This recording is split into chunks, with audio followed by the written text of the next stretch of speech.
மத்திய அரசு தமிழகத்தை புறக்கணிக்கிறதுன்னு சொல்லி எல்லா அமைச்சர்களும் முதல்வர் கூட குற்றச்சாட்டு சொல்றாங்க. சார் அவங்க என்ன சொல்றாங்கன்னா எங்களுக்கு ஒன்றும் இல்லை எங்களுக்கு ஒன்றும் இல்லைன்றாங்க. அவங்களுக்கு ஒன்றுமே இருக்காது சார்.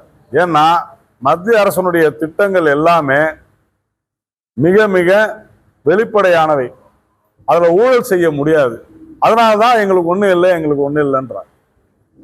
மத்திய அரசு திட்டங்கள்ல எல்லா திட்டங்கள்லையுமே குறைந்தது 10 விழுக்காடு, அது 100 நாள் வேலை வாய்ப்பு திட்டமாக இருந்தாலும் சரி அல்லது முத்ரா திட்டமாக இருந்தாலும் சரி, எல்லா திட்டங்களிலுமே 10 விழுக்காடு குறைந்தது தமிழகத்திற்கு வந்து கொண்டுதான் இருக்கிறது.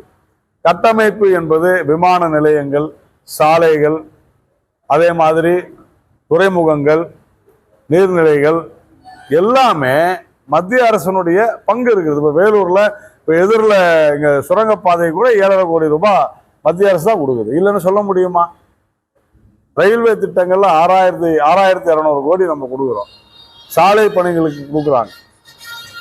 நீங்க இதே மாநில அரசு திராவிட மாடல் என்று சொல்கிற அரசு பெருமையாக சொல்லிக் கொள்கிறார்கள். மத்திய அரசனுடைய எல்லா திட்டங்களும் நாங்கள் தான் நம்பர் 1 அப்படின்னு என்ன அர்த்தம்?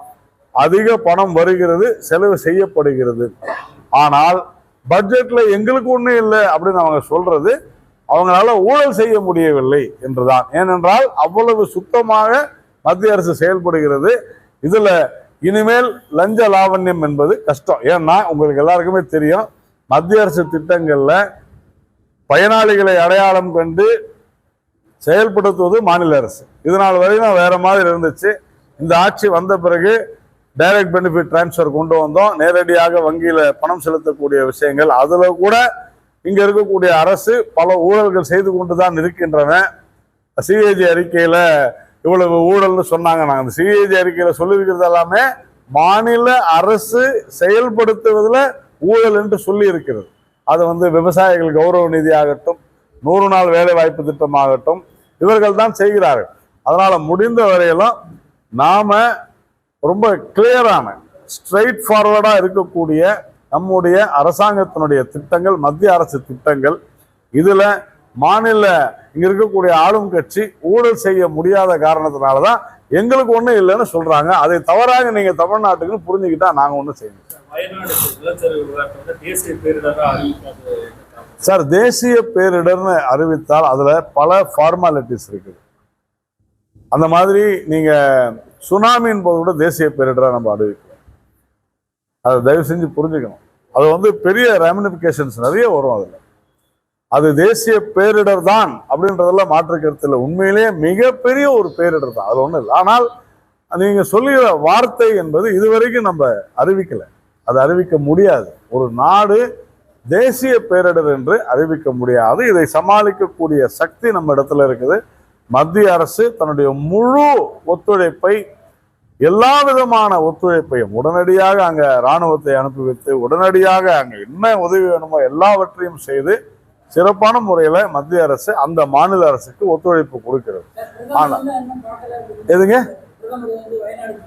சார், அங்க நடந்திருக்கிற ஒரு சோகத்துல பிரதமர் அங்கு உடனடியாக சென்றால் உறுதியாக அங்க இருக்கக்கூடிய நடவடிக்கைகள், மீட்பு நடவடிக்கைகள் பாதிக்கப்படும். அதனால்தான் மற்ற தலைவர்கள் கூட போகாதீங்கன்னு சொல்றதுக்கு காரணம் அதுதான்.